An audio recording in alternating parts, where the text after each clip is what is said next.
श्री कार्तिक कथा की जय।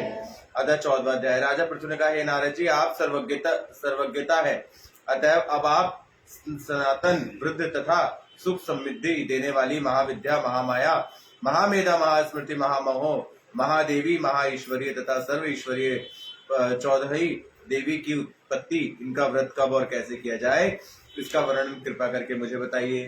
तब नारद जी ने कहा, कहने लगे कि एक समय कलिकाल में बड़ा भारी दुर्भिक्ष अर्थात अकाल पड़ा। तब महामारी फैलने के से अनेकों अकाल मृत्यु हुई। तब सब लोग एकत्रित होकर के इस विपत्ति से छुटकारा पाने का उपचार लगाने लगे।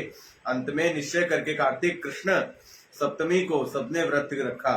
व्रत करते समय सायकाल चामुंडा देवी हाथ में नरमुंड लिए प्रकट होकर के कहने लगी कि मैं रुद्र सहित विहार करने के लिए यहाँ पर आई हूँ, परंतु समस्त संसार में पाप छाया हुआ है। ब्राह्मण वेदहीन हो चुके हैं, क्षत्रिय सामर्थ्यहीन हो चुके हैं तथा वैश्य और शूद्र धर्महीन हो चुके हैं। स्त्रियों ने पतिव्रत धर्म छोड़ दिया, इसलिए सब लोगों को अहोई देवी का व्रत करना चाहिए। कार्तिक कृष्ण सप्तमी तथा अष्टमी को केवल रोगियों को छोड़कर शेष सभी अबला, वृद्ध, स्त्री, पुरुष सारे दिन भोजन न करके सायकाल अहोई माता का पूजन करें। अहोई देवी मेरा ही नाम है, अतएव यह मेरी ही पूजा समझना चाहिए। अपने मकान को गोबर और मिट्टी से लीप करके साफ करें, फिर काला, पीला, हरा तथा लाल इन चारों रंगों से मेरी मूर्ति बनाए। तत्पश्चात सुंदर सुंदर स्वादिष्ट पकवान बना करके मेरी पूजा करें। जब चामुंडा देवी ने यह कहा, तभी एक धीर की स्त्री बोली कि हे माता, मैं नीच लोगों का कर्तव्य भी बतलाएं। तब देवी ने कहा कि तुम लोग भी मेरे भक्त हो, सो सब लोग मेरी पूजा करके तेरी संतान को पूजेंगे, तभी उनका पूजा सफल होगी। मेरी पूजा के बाद तुम्हारिन तथा मालिन की भी पूजा होगी। इतना कहकर देवी अंतर्ध्यान हो गई।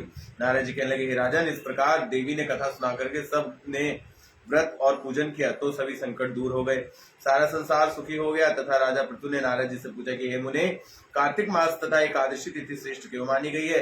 तब नारद जी ने कहा, हे राजन, एक बार यही प्रश्न सत्यभामा जी ने कहा श्री कृष्ण से पूछा था, और उन्होंने जो उत्तर सत्यभामा जी को दिया वह मैं तुम्हें कहता हूँ, सो ध्यान पूर्वक सुनो।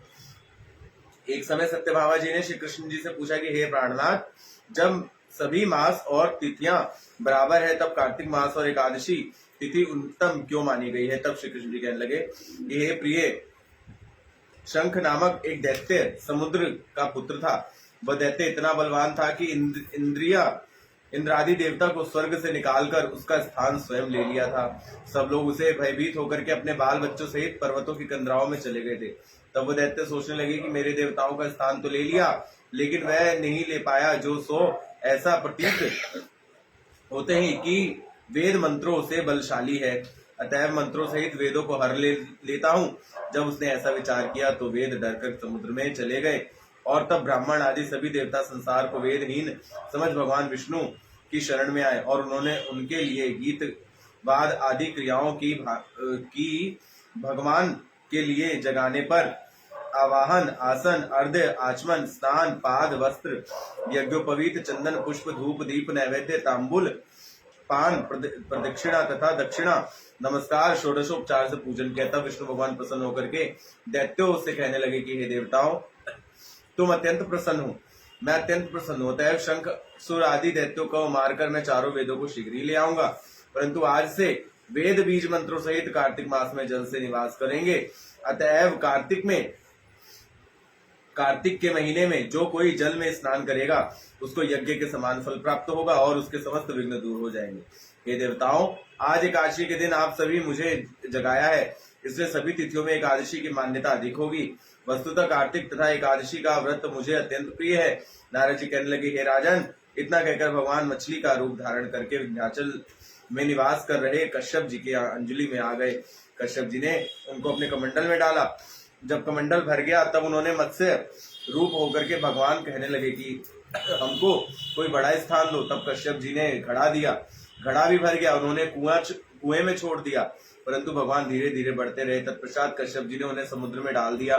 भगवान समुद्र में बढ़ने लगे। फिर मत्स्य अवतार धारण कर भगवान ने शंखचूड़ दैत्य को मार करके बद्री नारायण के आश्रम पर आए। वहां आकर के भगवान ने देवताओं से कहने लगे कि हमें शंखासुर को मार दिया है, अतएव अब ऋषि और मुनि जाकर के समुद्र में से वेदों को ढूंढ लाए। तब तक देवताओं सहित प्रयाग में निवास निवास कर रहे, तब ऋषियों ने अपने तपोबल द्वारा समुद्र में से वेदों के 6 अंग छंद व्याकरण कोश वेदादि ज्योतिष तथा समृद्धि को ढूंढ निकाला, जिससे वेद का जो भाग जिस ऋषि को मिला सबसे वह भाग उसी ऋषि का माना जाता है। इसके बाद समस्त ऋषि ब्रह्मादि देवताओं के पास आए और उन्हें वहां से अश्वमेघ यज्ञ किया। तभी से प्रयाग तीर्थ का राजा कहा जाने लगा। प्रयाग में स्नान दान आदि करने का विशेष महत्व है। इससे जन्म जन्मांतर के सारे पाप समूह नष्ट हो जाते हैं। श्रीमन नारायण नारायण नारायण।